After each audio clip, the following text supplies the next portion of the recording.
Mapepo yamepigwa chini. Anasema neno zuri chini. Hebu nasikumbuke mkono. Shetani amepigwa chini. Mapepo yamepigwa chini. Magonjwa yamepigwa chini. Laana zimepigwa chini. Maskini umepigwa chini. Kwa damu ya Yesu.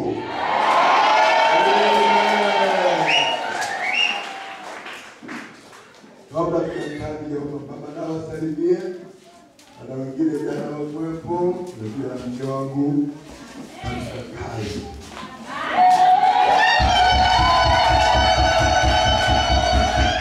Bwana Yesu asifiwe sana. Barikiwe. Neema ya ajabu kwamba leo tena tumepata kuwepo pamoja nani katikati yenu. Jina la Bwana libarikiwe. Katika jina lipitalo majina yote. Ninakutakia baraka za Bwana. Hizi utakuwa unazipokea zote kwa kadri utakapofungua moyo wako kupokea neno na kwenda sawia na mhubiri. Bwana asifiwe. Amen. Kuambatana na mhubiri katika somo ni jambo la muhimu sana.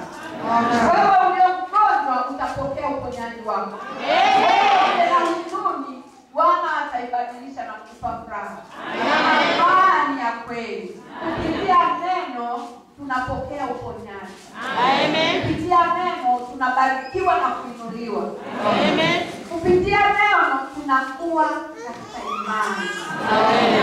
Weka moyo wako wazi uweza kupokea, kwa maana Mungu yuko tayari kupitia mtumishi wake kwenda kutuletea yale aliyoyakusudia kutoka kiti chake cha enzi jioni ya leo. Na Mungu akubariki.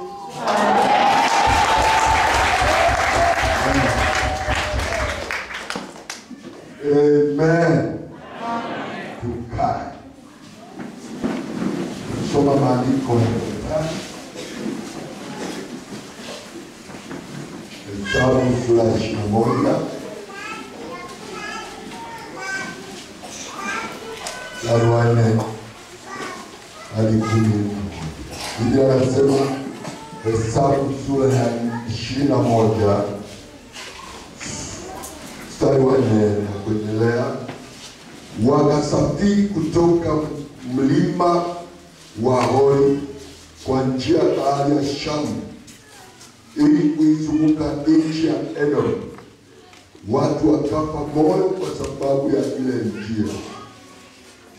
Watu wakamnung'unikia Musa na Mungu na Musa, mbona umetupandisha huku kutoka nchi ya Misri ili tufe jangwani? Maana hapana chakula wala hapana maji, na roho zetu zinakinai. Hiki taifa zinakinai chakula hiki. Bwana katuma nyoka za moto kati ya watu, wakawauma watu wengi wakafa. Watu wakamwendea Musa wakasema, tumefanya dhambi, tumemnung'unikia Mungu na wewe. Utuombee kwa Bwana,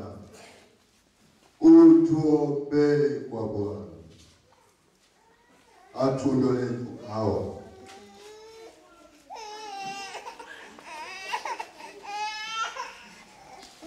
Basi Musa akawaombea watu. Maombezi yalikuwepo toka zamani. Bwana akamwambia Musa, jifanyie nyoka wa shaba, ukaiweke juu ya mti, na itakuwa kila mtu aliyeumwa aitazamapo ataishi. Makofi kwa Yesu.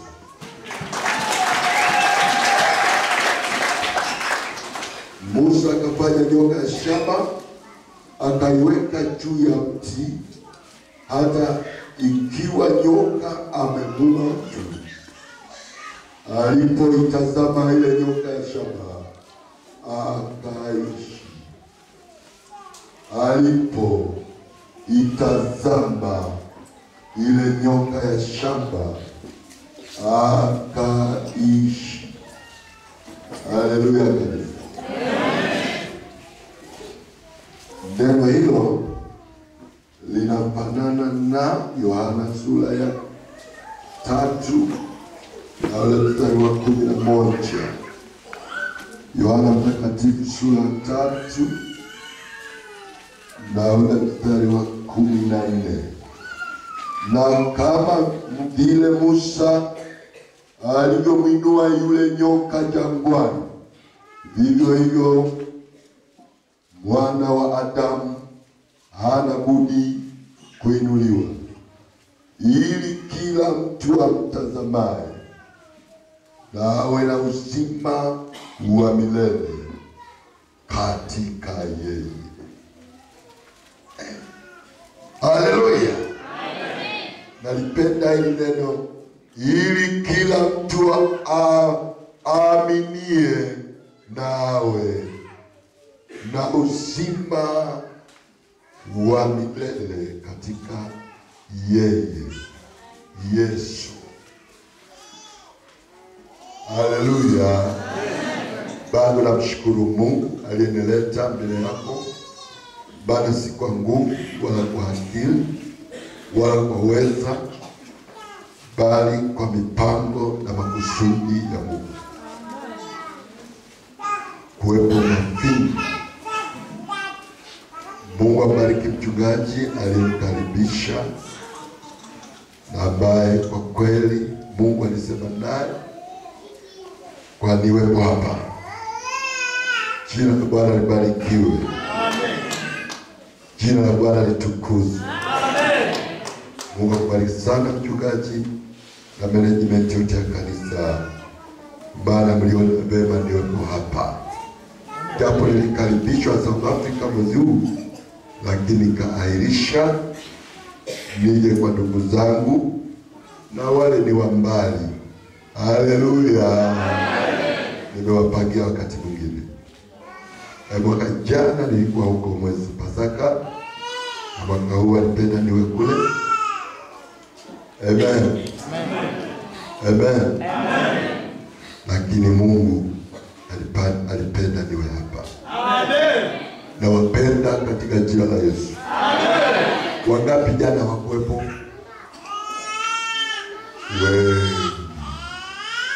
Wangapi jana walikuwepo? Mnakumbuka kile kikweta? Kwa wale ambao wakuwepo, hebu nikisome hicho kikweta. Haleluya. Ile ni Mathayo 26 mstari wa 6.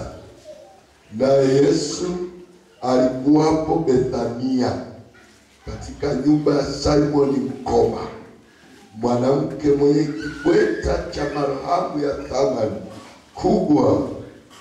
Alikaribia akaimimina kichwani pake alipoketi chakulani. Wanafunzi wake walipoona wakachukiwa, wakasema, ni wa nini upotevu huu? Maana marhamu hii ingaliweza kuuzwa kwa fedha nyingi wakapewa maskini. Yesu akatambua, akawaambia, mbona mnamtaabisha mwanamke? Maana ni kazi njema aliyonitendea mimi, kwa maana siku zote mnao maskini pamoja nami, lakini mimi hamnami siku zote. Haleluya. Kwa maana kanimwagia mwili wangu marhamu hiyo. Ametenda hivyo ili kuniweka tayari kwa maziko ya Pasaka ni siku ya marhamu, ni siku ya utoaji wa vitu vya thamani. Hebu funika macho yako niseme neno hili. Hebu inamisha kichwa chako. Una kitu gani cha thamani nyumbani kwako? Roho yako hebu iende kwenye mali ulizo nazo. Pasaka manake ni utoaji. Pasaka manake ni utoaji. Alafu ninapoonea wivu ujumbe huu, yaani naonea wivu sana, maana nimepewa hapa. Ujumbe huu nimeanza kupewa hapa, haujahubiwa kokote. Naonea wivu wa Bwana. Yaani muna baraka na kuna kitu kitatokea kwa yule ambaye atafanyia kazi. Sio utoaji uliozoea au mtihani sema tunaweka chombo. Utoaji wa kipekee wa Pasaka ambao Mungu anataka ufanye, anataka ufanye na kutangazia kwa kadiri Mungu alivyo kuponya na magonjwa mbalimbali na ajali mbalimbali na mabaya mbalimbali, alipokubariki katika mahitaji yako na maisha yako. Aliongeza fedha yako, mali yako, mifugo yako, mashamba yako. Kesho ulete utoaji wa kuvunja kibweta cha marhamu ya thamani kwa jina la Yesu. Na hiyo sadaka nitaiitisha mimi mwenyewe, utoaji wa marhamu ya nado ya thamani nyingi. Maandiko yanasema uadhimishe Pasaka hii ukiunga mkono tendo la huyu mwanamke.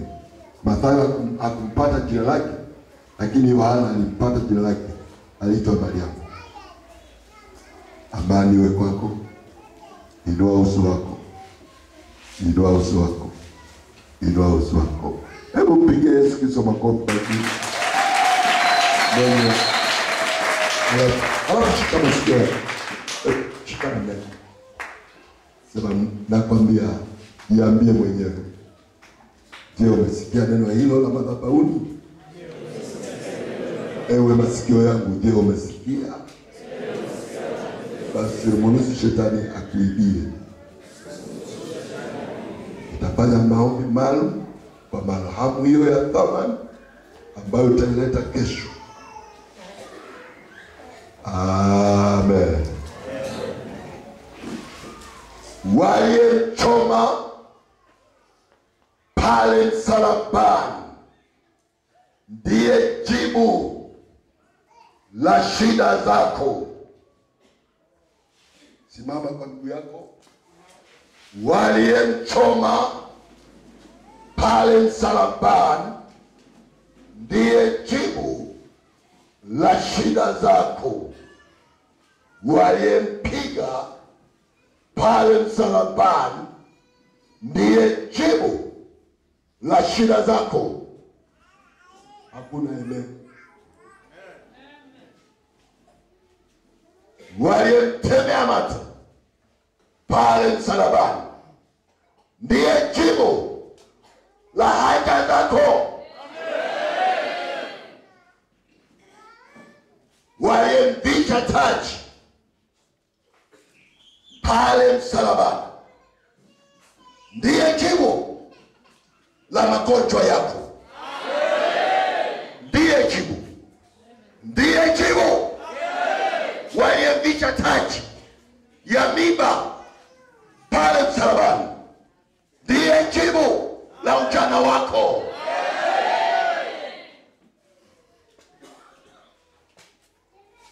Waliyemchoma pale msalabani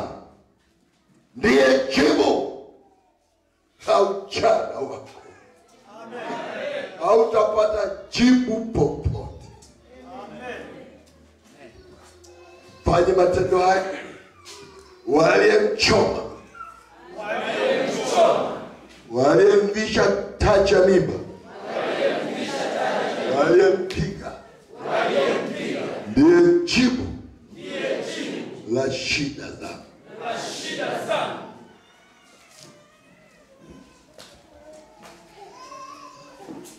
Hebu fanya tena zoezi. Waliyemchoma pale msalabani, ndiye jibu la shida zangu. Waliyemvisha taji ya mimba pale msalabani, ndiye jibu la mateso yangu. Waliyempiga pale msalabani, ndiye jibu la mahitaji yangu. Hebu mpige Yesu Kristo makofi.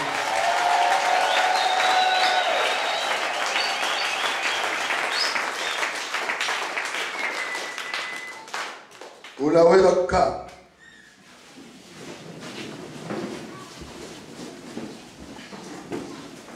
Neno la Mungu linaendelea kusema,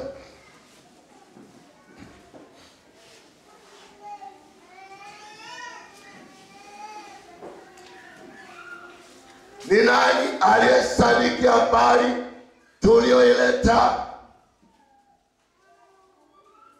na mkono wa Bwana amefunuliwa nani?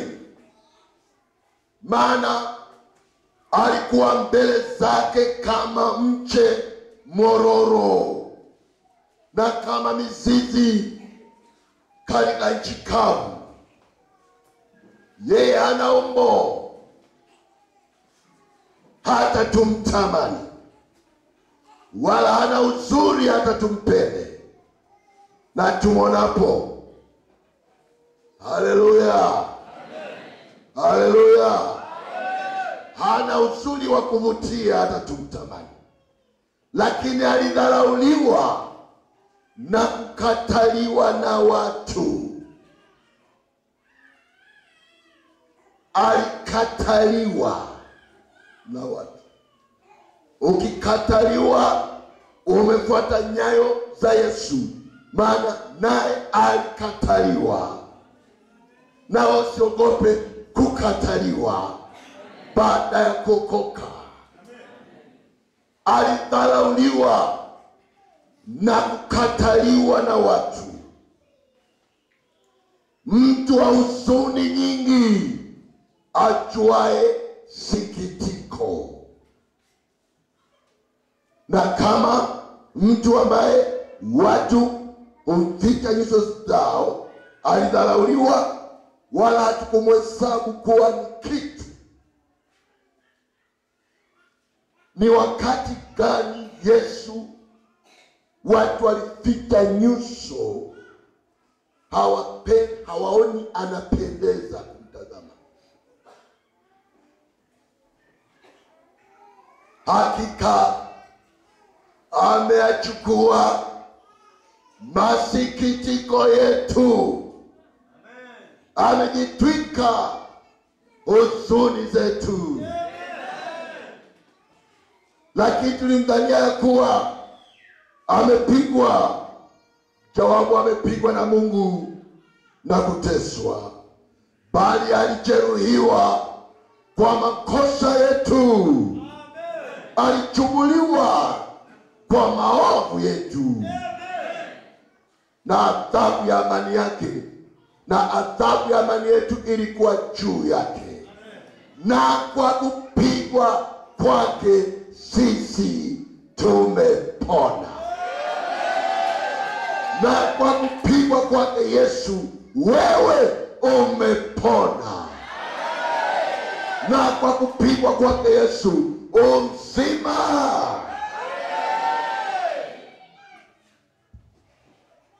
Tulishia pale jana. Tulishia Yesu anakula chakula cha mwisho na wanafunzi wake, akiwapa mkate na kuambia, twaeni mle, maana huu ndio mwili wangu na akachukua kikombe chenye maji ya matunda ya mzabibu, twaeni mle mnywe, maana hii ndiyo damu yangu ya agano. Wakati agana nao kwa chakula cha mwisho, alimalizia kwa kusema, sitakunywa kamwe mzao huu wa mzabibu hata nitakapokunywa mpya pamoja nanyi katika ufalme wa Baba yangu.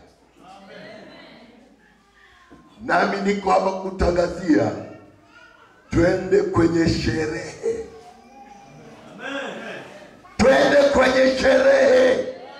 Mama, twende kwenye sherehe mbinguni. Baba, twende kuserebuka mbinguni. Na kijana, twende kuserebuka na Yesu.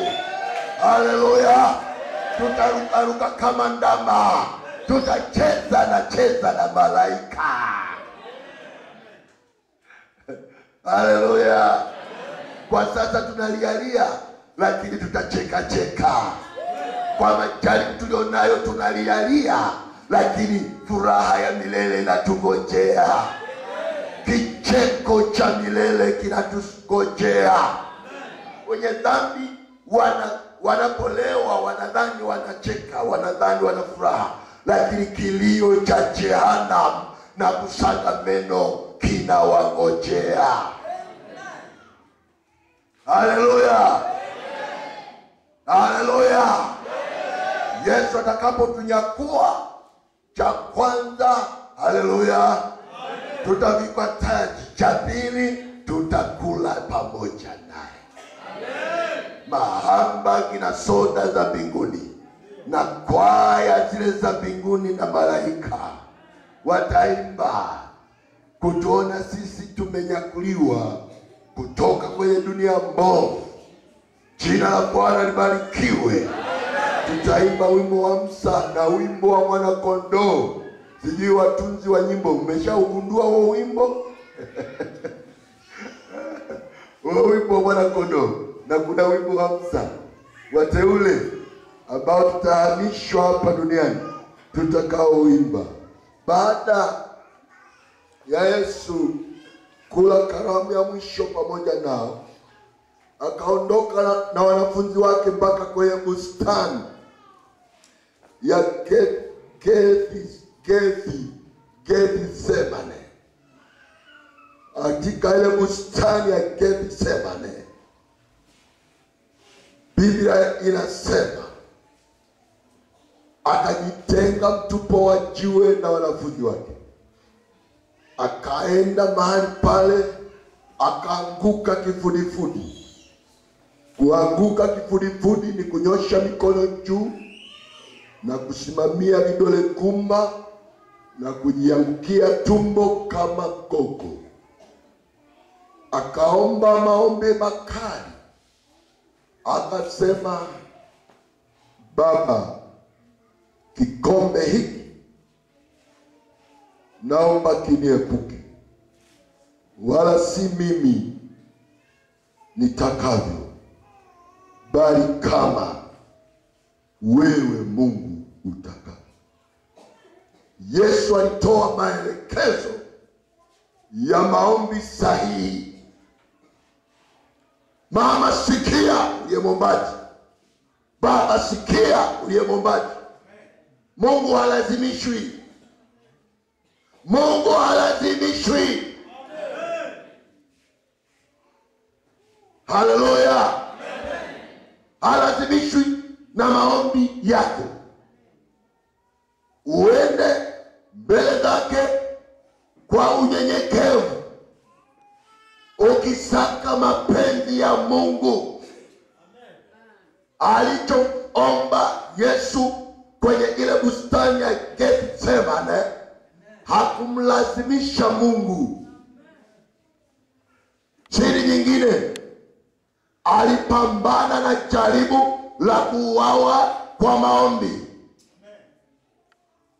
Nao unajaribu, baba, unajaribu binti yangu na jaribu, mama yangu na jaribu, tena zito. Je, unapambanaje na jaribu hilo? Jaribu hilo huenda la ugonjwa, unapambanaje? Jaribu hilo huenda la kukosa kuolewa, unapambanaje?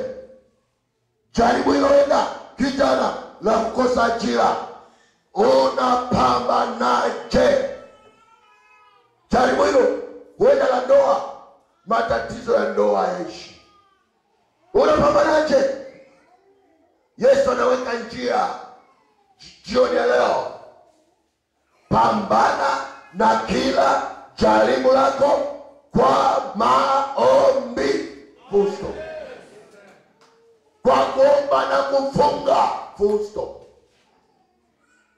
Na maombi si ya kumlazimisha Mungu, hapana, ya kusaka mapenzi yake.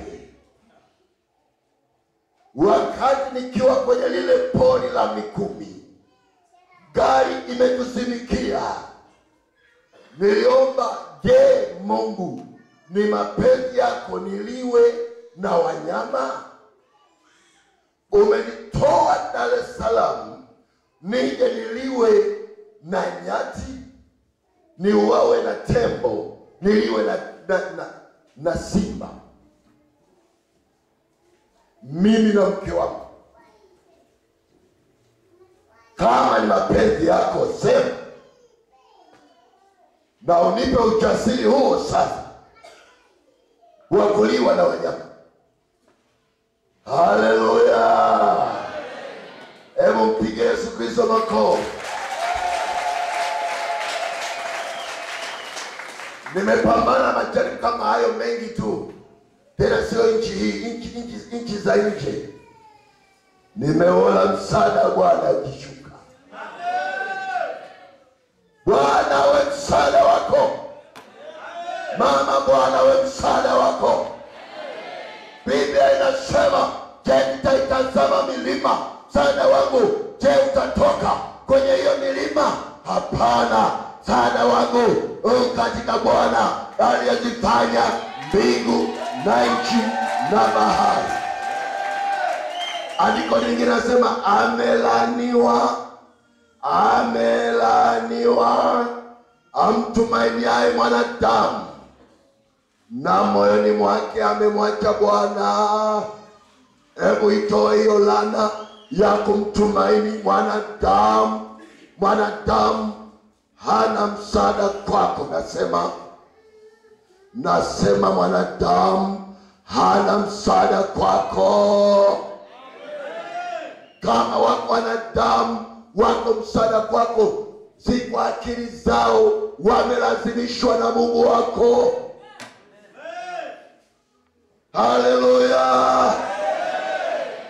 Sauti ya Bwana ikasema, si mapenzi yangu nikutoe Dar es Salaam nikulete porini uliwe na wanyama, utakuwa salama. Katika ulimwengu wa roho nikaona mabodyguard wa mbinguni wameshuka, wametanda lile pori kuwazuia wanyama wasimtie hofu mtumishi wake. Tukakaa saa 1:45 kwa amani. Haleluya! Haleluya! Yesu anaokoa, sema amen. Yesu anaponya, sema amen. Yesu anakupenda, sema amen. Hebu itikia kwa sauti, Yesu ananipenda. Amen. Yesu akaomba, kikombe hiki cha kukamatwa na askari wa kuhani mkuu wenye mapanga na marungu, naomba kiniepuke. Alafu na kuaibishwa kwa Pilato na askari wake kuniua, na kabla kuniua kunichapa, naomba kiniepuke. Akaendelea huku, machozi yanamtoka na jasho linamtoka. Jasho lilitoka halafu likaisha. Wakati limeisha jasho, akaona kwenye kwapa kuna washa. Alilala chini ya ardhi, akapangusa, akaona damu. Akaona hapa mgongoni pana mwasha, akapangusa, akaona damu. Wakati mwombaji unaomba, chembe chembe za uhai zinasuguana. Wakati unapokuwa na uchungu umekamata mtima wako na moyo wako na fikira zako, chembe chembe za uhai zinasuguana. Yesu alipata huzuni kubwa, maana dhambi huleta huzuni na magonjwa huleta mateso. Haleluya! Mtu wa huzuni nyingi ajuaye sikitiko. Yale mateso yanaleta masikitiko, kwa sababu alibeba dhambi za Watanzania, dhambi za Wahehe, dhambi za Wabena, dhambi za Wasafwa, dhambi za Wakinga, dhambi za watu wote wa nchi hii, za Afrika, za Ulaya, za Amerika kaskazini, Amerika kusini, dhambi za Waeskimo, dhambi za Wachina, dhambi za Wakorea kaskazini, dhambi za Wakorea kusini, dhambi za Wahindi wanaoabudu miungu mengi. Akabeba Yesu Kristo, mwana wa Mungu aliye hai. Hakuna mtume wala nabii ambaye alikuja kubeba dhambi ya dunia. Yesu akabeba dhambi za Waarabu, akabeba dhambi za Wamisri, akabeba dhambi za Wapalestina, akabeba na dhambi za Wayahudi, akabeba, hakuachia hata dhambi ya mwanadamu mmoja. Hebu fikiria madhambi yote ya wanadamu zaidi ya bilioni 7 zikukalie juu yako, utakuwa na nafsi inayowaza vipi? Huo ndio uzito wa matani na matani ya maovu ya dunia hii yaliyomkalia Bwana Yesu. Ndio maana akajichukia, hata waya kupenda tena.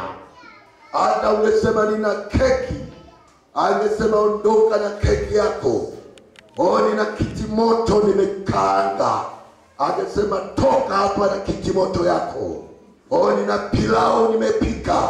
Yesu kanimule asingekuelewa kwa huzuni aliyoibeba, kwa magonjwa na laana za wanadamu, mapepo na vichomi na kansa na kuvuja damu kwa wanawake na vidonda vya tumboni. Yesu alivibeba, na ulemavu wa mifupa na miguu na upofu na uziwi. Yesu aliubeba. Aliubeba magonjwa yako yote juu ya mwili wake, na kwa kupigwa kwake sisi tumepona. Mama, umepona. Shida za ndoa zimeshindwa.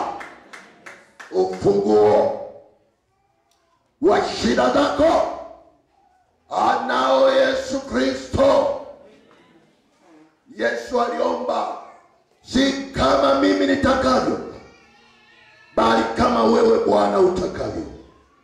Binti moja alikaa miaka mingi bila kuolewa, akafunga siku 7, lakini kabla hajaingia kwenye maombi ya kufunga akasema, Mungu, sijaolewa miaka mingi, nimekuwa matroni wa wanaoana. Sasa naingia kwenye maombi haya, nataka nikimaliza funga yangu, nikitoka tu atokezee mjamaa wa kunioa. lakini alimlazimisha Mungu.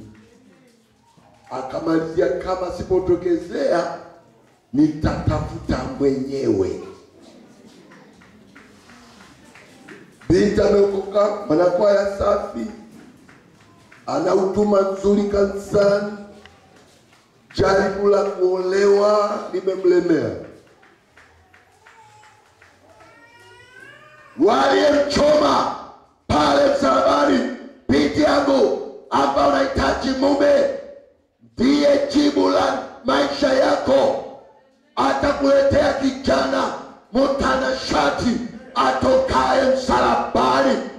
Usikubali mapepo ya kuletea mwanaume, ya kuletea kalbandika. Mungoje kijana atokaye msalabani. Hata kama hana kazi, kama Yesu amemleta, mpokee. Hata kama hajasoma, na wewe umesoma. Maana ndoa sio elimu, ndoa ni ndoa. Usichanganye ndoa na elimu, utafanya makosa. Usichanganye ndoa na wingi wa fedha, binti yangu liyo nazo, utafanya makosa. Ndoa ni ndoa. Hata kama hajasoma, mpokee. Hata kama hana mshahara, mpokee katika damu ya Yesu, ili usifike maamuzi mabaya. Nikiwa na uchungaji wa zaidi ya miaka 30, ninafanya counseling na wadada, yani waliopitiliza umri wa kuolewa. Miaka 18 mpaka 25 ni umri wa msichana kuolewa, na ukipata bonus 25 mpaka 30 ni bonus. Ikifikia 30 na kuendelea, ni umeshapoteza soko la kuolewa.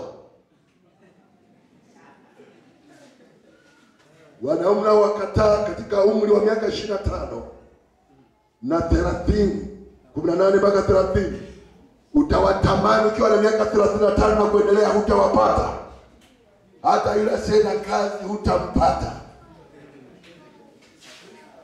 Mabinti zangu, nasikia ninasema katika Bwana, uliyawasai karabasi. Huyu dada akawa amepitiliza miaka ya neema ya kuolewa, anamsaka mwanamume kwa akili zake zote. Wakati ameingia kwenye maombi, akafunga kao, akidhani kufunga ndio kumlazimisha Bwana. Nasema hapana, kufunga sio kumlazimisha Bwana, ni kunyenyekea kwa Bwana, aone kama anastahili kupata. Hivyo akamaliza siku 7, akafungua, akanywa uji, akatoka nje, akakaa. Siku ya kwanza hakuna kijana, siku ya pili hakuna kijana, mpaka ya 7 wiki hakuna kijana, mwezi hakuna aliyemwona. Hata message, hata simu. Pepo zikamwingia, akaingia chumbani, akachukua hela, akaenda dukani, akasaka vile visuruali vidogo, si vipenzi na vipodozi, uso mweupe pe. Hebu atoe bilausi mweusi ti. Binti anakuwa kinyago. Unaiondoa hata rangi ya Mungu aliyokupa. Tunasaka wanaume. Akanunua viatu virefu, wakati alikuwa havai kama jini la kike.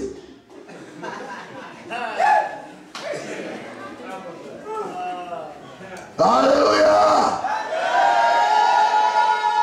Alikuwa anatembea mwendo mtakatifu, akabadilisha na mwendo. Alikuwa hana tabasamu kwa wanaume, akajifunza kuwatabasamilia wanaume wa mbele, vipodozi, manukato. Akampata karubandika wake. Kwa jina Yesu, Usimlazimishe Mungu. Yesu hakumlazimisha baba yake, akasema mapenzi yako yatimizwe. Kama Mungu anataka uishi mpaka panda uwe bikira, hujaolewa, safi, umlaki Bwana ukiwa msichana. Wakati amemaliza maombi,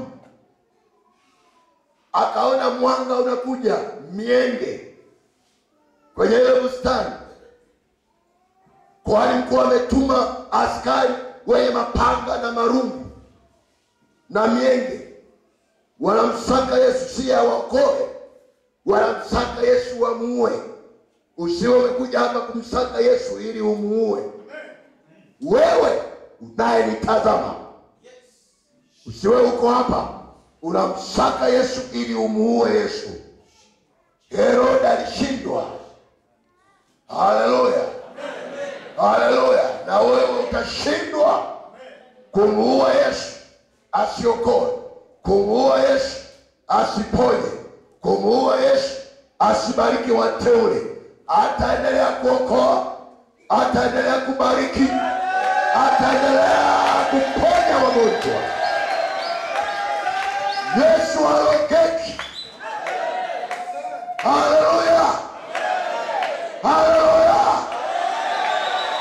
Makanisa ya mitume na manabii wanaweka madawa yao na mazindiko pale mlango wa kanisa ya kuwafanya watu waingie ndani, lakini sisi tumeweka damu ya Yesu, damu ya Yesu, damu ya Yesu, damu. Yes. Haleluya. Kuna madhabahu kama hizo, wengine wamefukia madubwana. Mhubiri mmoja kutoka Tanzania kaenda kanisa la nje, ila nasiwa madhabahuni akafunuliwa kuna damu ya mtu imemwagwa pale. Ikabidi wachungaji wa kanisa lile watubu. Haleluya. Hapa damu ya Yesu imefurika. Yesu ataendelea kujaza watu. Yesu ataendelea kuokoa. Yesu ataendelea kuponya milele na milele. Unaona na vikingi vinapanuliwa, makofi na shangwe. Hakuna uchawi wala uganga katika Yakobo, maana Mungu wa Ibrahim yupo pamoja naye. Bwana atakuinua bila uganga wa kienyeji. Bwana atakutetea katika uchumi wako bila kwenda kwa waganga. Damu ya Yesu, damu ya Yesu inatosha. Hebu sema kwa sauti, damu ya Yesu, damu ya Yesu. Hebu sema damu ya Yesu. Shambani kwangu, damu ya Yesu. Sema shambani kwangu, shuleni kwangu, biashara yangu, ofisini kwangu, damu ya Yesu, damu ya Yesu. Haleluya.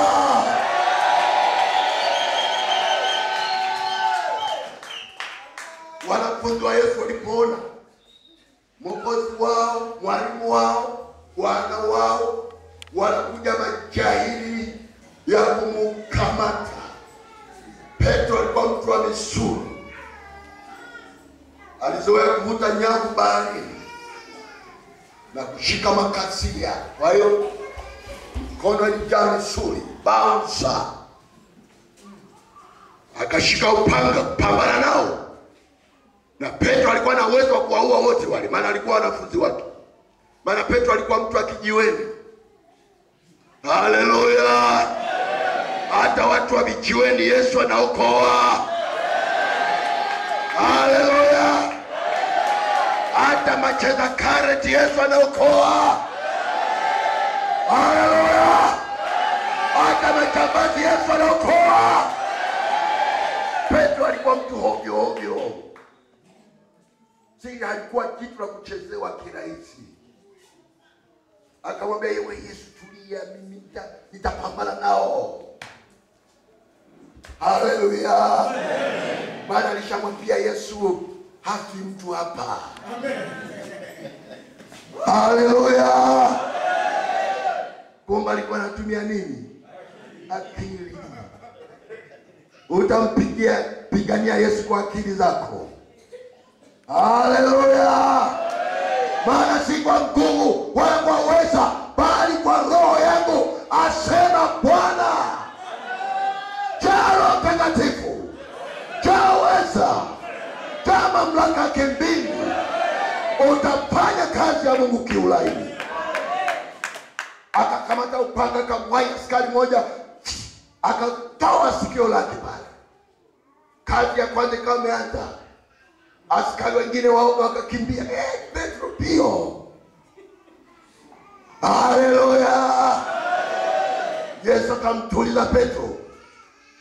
Waushikao upanga watakufa kwa upanga.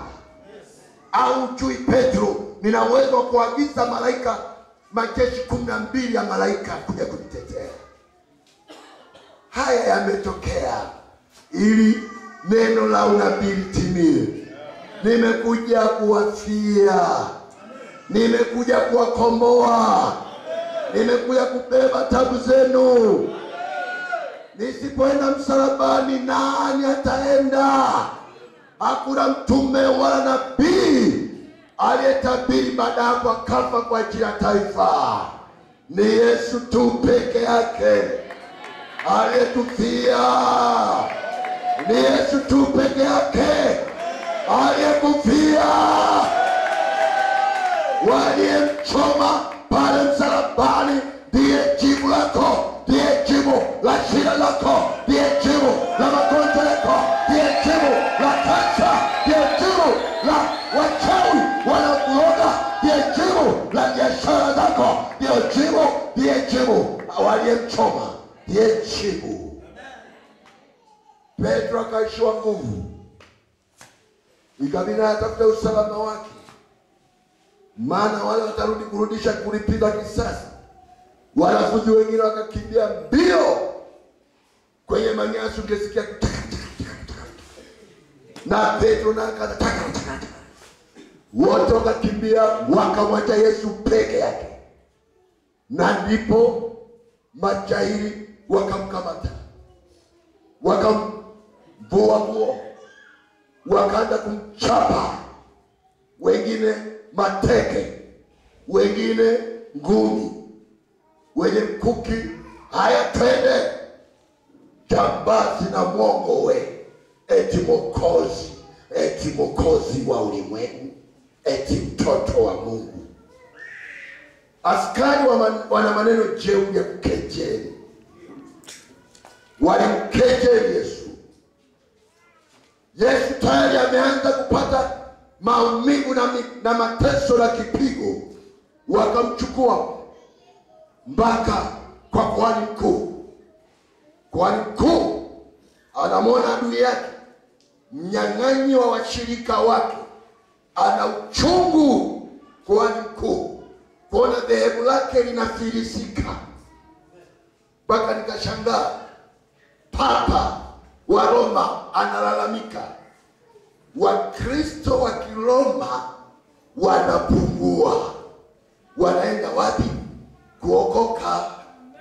Kuokoka. Kuokoka. Kuokoka.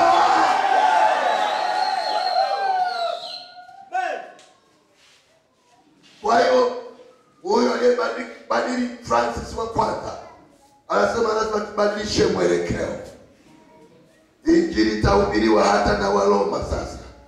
Makofi na shangwe kwa Yesu. Ili kurudisha kondoo. Kuhani mkuu akamtazama Yesu kwa hasira, na macho yanamtoka na midomo inatetemeka, huku amevaa vazi lake la kikuhani mkuu. Je, wewe ndiye mwana Mungu yule aliye juu. Yesu akamjibu, wewe wasema, maana nalizaliwa kwa ajili ya haya. Tangu sasa mtamwona Mwana wa Adamu akija na mawingu ya mbinguni na malaika